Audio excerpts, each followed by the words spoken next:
Dear beloved Creator within and without, we gather to acknowledge our unity and our collective purpose.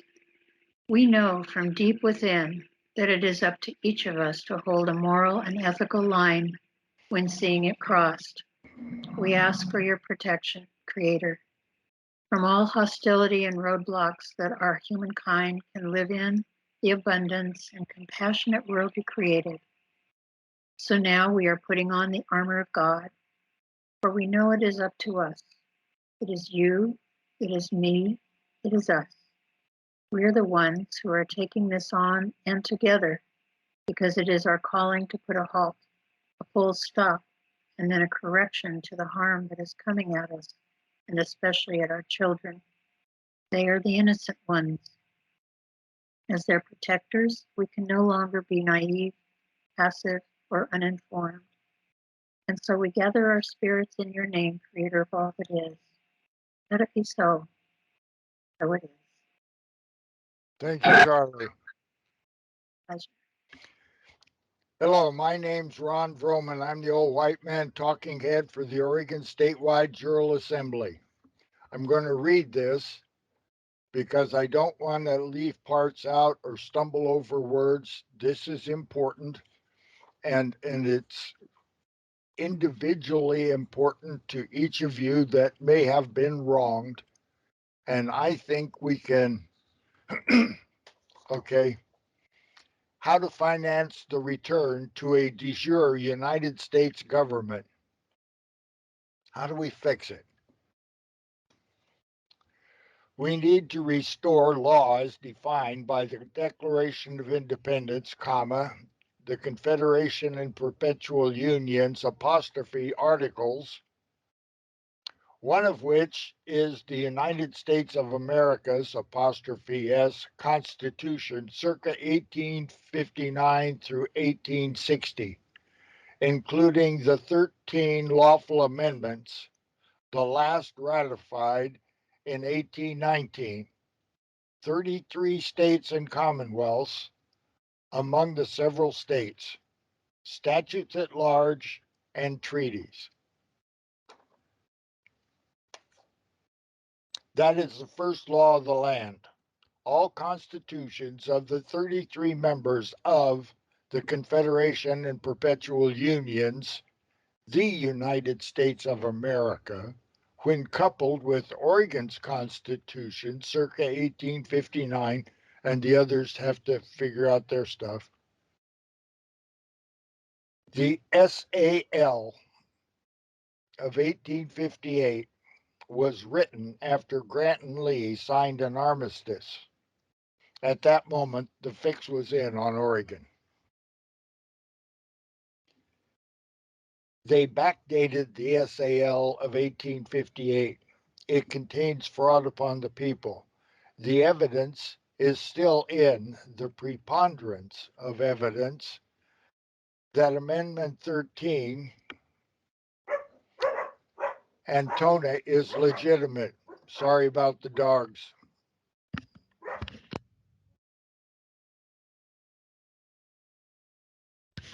We'll see if that worked.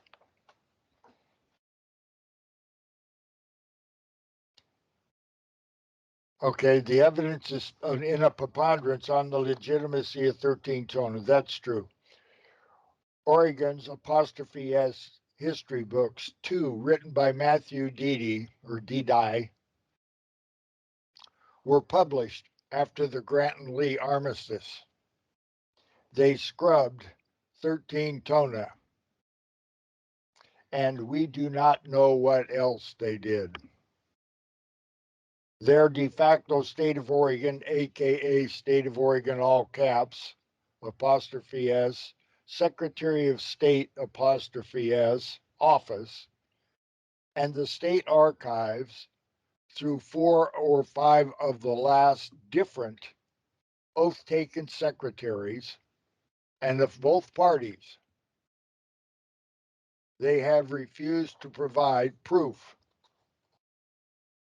of their office of the or our statehood documents, the contract. That is the contract between the several states of the United States of America and Oregon.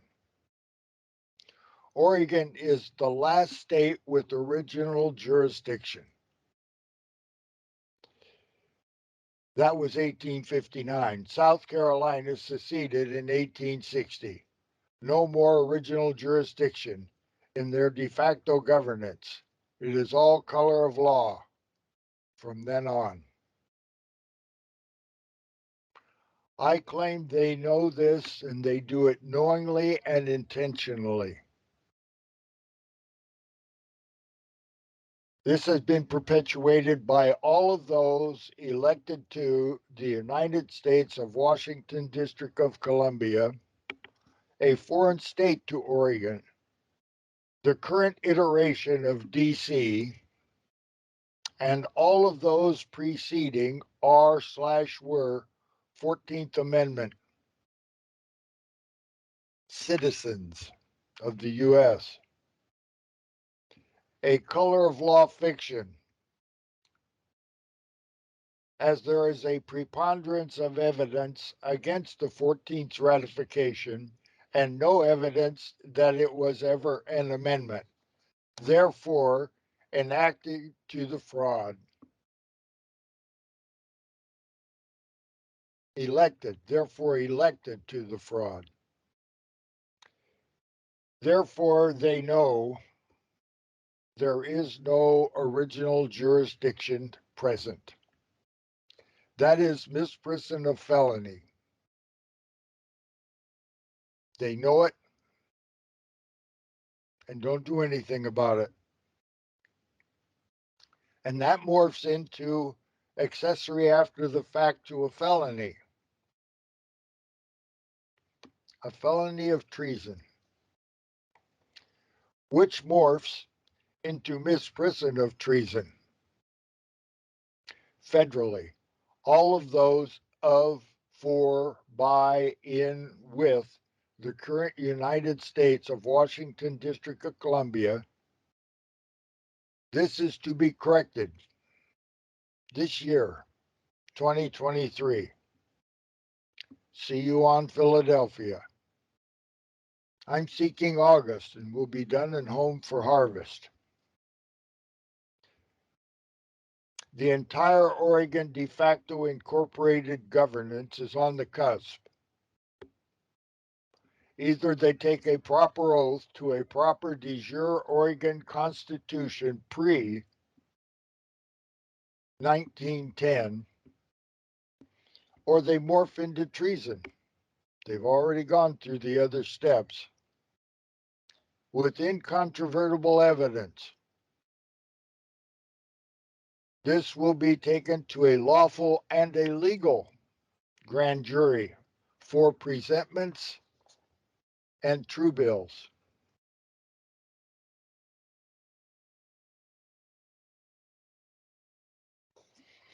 When a de facto state of Oregon prosecutor receives a presentment from us or anybody else and does not act, that becomes a responsibility for or to be found with Private Attorney General by the United States Congress, 42 U.S.C.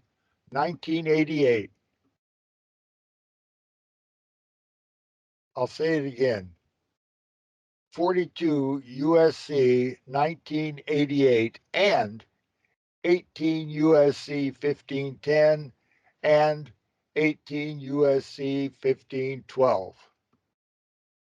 And to be known as one of the people, also qualified criminal investigator and federal witness, and by living testimony without rebuttal.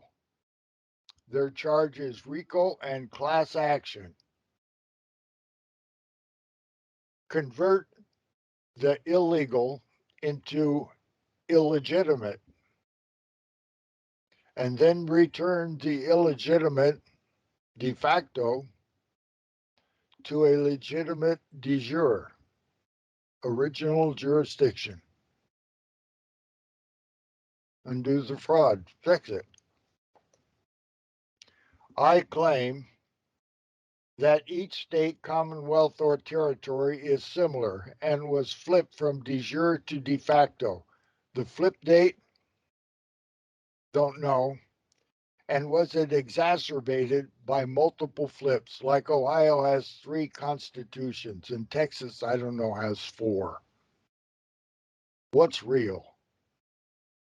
On Oregon, we're dealing with one and they hid it like children, criminals. I digress. We are doing Oregon, and the we is the Oregon Statewide Jural Assembly, aka Article 1, Section 1. I'm going to read it. We declare that all men, when they form a social compact, are equal in right, that all power is inherent in the people, and all free governments are founded on their authority and instituted for their peace, safety, and happiness. And they have at all times a right to alter, reform, or abolish the government in such manner as they may think proper. That's who we are, the Provisional Government of Oregon.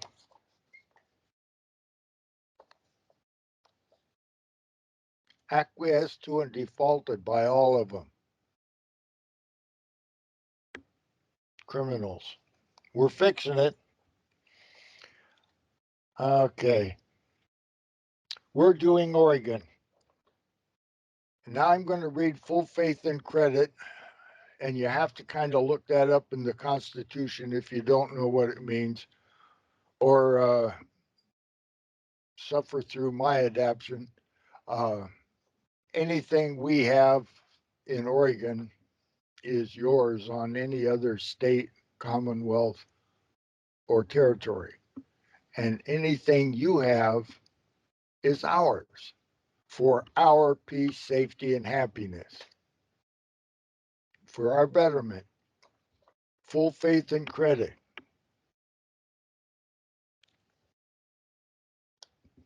With full faith and credit, governing law is established in this document at this time to be the Declaration of Independence, the Articles of Confederation and Perpetual Union, Oregon's original Constitution circa 1859, and the United States of America's apostrophe S Constitution circa 1859, and ORCP 20A, Clearfield Doctrine, Accardi Doctrine, Ex parte Young, Ex parte Milligan, McCarran-Walters Act 1952, the Judiciary Act 1789, Section 32, Judgment Nihil Dicit, are all specifically called into this document. They are all governing laws which must be accepted. The current 13th and 14th Amendments are bogus and must be rejected. Take heed of the Blackstone commentaries. The Department of Justice is agent to the entity responsible for the enumerated responsibilities of Article 3. The one Supreme Court that must claim original jurisdiction to be a court, I would consider to have jurisdiction when found in conjunction with Amendment 7 Court. The DOJ has failed miserably in their responsibility. We must do it ourselves. We define the words we use, and we decide our method of communication. We, the Oregon Statewide Jural Assembly, aka Article 1, Section 1, and blah, blah, blah forever, we offer our Article 3, Amendment 7 court through our grand jury process. specifically designed for one claim with incontrovertible evidence on one page, with the precise evidence to support your claim of one violation of due process punishable in 18 USC 3571 at 250K Federal Reserve notes. I wish I knew how long this had been recording. Basically, what we're looking for is all of those people, like myself, that have gone to a court or been mistreated by a judge or a court, children, family services, Oregon Health Authority, the oligarchy in Salem, and everybody else that has one claim, solid, with proof, evidence, incontrovertible, like we used for Kate Brown. Did you ever vote for or uphold some change or infringement on the Second Amendment? And it was a million times in the public domain. Yeah, she did that. So there's nothing to decide. It's done. The grand jury hears it, sees the evidence. There's nothing to be said. It's true. There's your presentment and there's your true bill. Fact. So you send that to the prosecutors, and the prosecutors do whatever they're doing. That's over in the illegitimate or illegal or whatever de facto incorporated governance being operated unlawfully out of Salem and by every single one of the sheriffs, DAs, and so forth. They're all in on it. That's called the de facto. Now, has the de facto ever done you an absolute disservice, put you in jail, taking your kids, whatever it was, made you wear a mask, get a shot, and you have incontrovertible evidence of it? Write it up on one page. Write it up as living testimony in the form of an affidavit of truth, and you can get how to do that right here. Write it up one page. Signed, sealed, stamped, delivered, witnessed, and get it to me, and I'll put it in front of the grand jury. And if the grand jury agrees they did you wrong, we'll put that in front of the court. And when the court's jury makes a verdict, it has no appeal in law, and we'll take that to bonding agents, risk management, treasurer of Oregon, wherever we have to take it to collect what they in their own jurisdiction define as the payment for what they did to you. The fine, the penalty, 250K each time. Bang. That's how we finance it. They'll pay for their guilty actions themselves. And I yield. Hello, my name's Ron Vroman. I'm the old white man talking head for the Oregon Statewide Jural Assembly. I have a page here that's going to go quick, and I'd like to read it. I thought you disliked me because me and my husband being attorneys. That was the feeling I got over the phone. I hope and even pray that we can work this out. We did not make this situation we are in. I think it's a good idea to meet it head on. Last man standing is not a friendly game. I am in this all the way, committed, 100%, since 2014. Yeah, I'm that guy. I have an original jurisdiction constitutional de jure provisional government on Oregon since November 2022. We did that. www.orsja.org, signed, sealed, stamped, witnessed, and proof of service. Our bona fides are published. It is absolutely correct that I say and write things to attorneys and about attorneys, members of the bar, the British Accreditation Registry, that make them not want to talk to me a second time. Matt, a second generation attorney, his dad was a hippie attorney, now retired, a Lewis and Clark grad in his 30s, a libertarian. He took the jab, the vax, and is following a natural path formula to reverse it. He works in real estate and such. He does not go to court. I was ragging him after a lunch about the facts in the attorney world. He said to me, when you get done insulting me about de facto, this is what he is, colon, de facto attorney that knows all the stuff I know.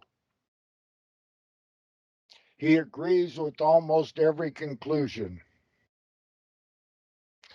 but says the right to travel is not the same and the DMV have the authority to issue driver's licenses, but not the authority for a concealed carry permit. Yeah, he knows all about 13 Tona and the truth and about the amendments and the usurpation of DC and Salem and the fraud and the color of law. I can list a bunch of attorney explicit evil doing. That is what he does. De facto law in a de facto system. And when there is a de jure system, he will do de jure law in a de jure system. Good. If you are an attorney or a lawyer and not a member of the bar, BAR, or all caps bar, or capital BAR, in Pennsylvania, judges make the state's attorneys. The Oregon State Bar told me that new attorneys are made by them and they're given the choice of JD or Esquire. Therefore, the Oregon State Bar can confer a title of nobility. How can that be? In a constitutional Republican form of government, circa 1859, when we had original jurisdiction in Article 3, it can be that way because it is that way, de facto, but also illegal and illegitimate. There really is an active conspiracy.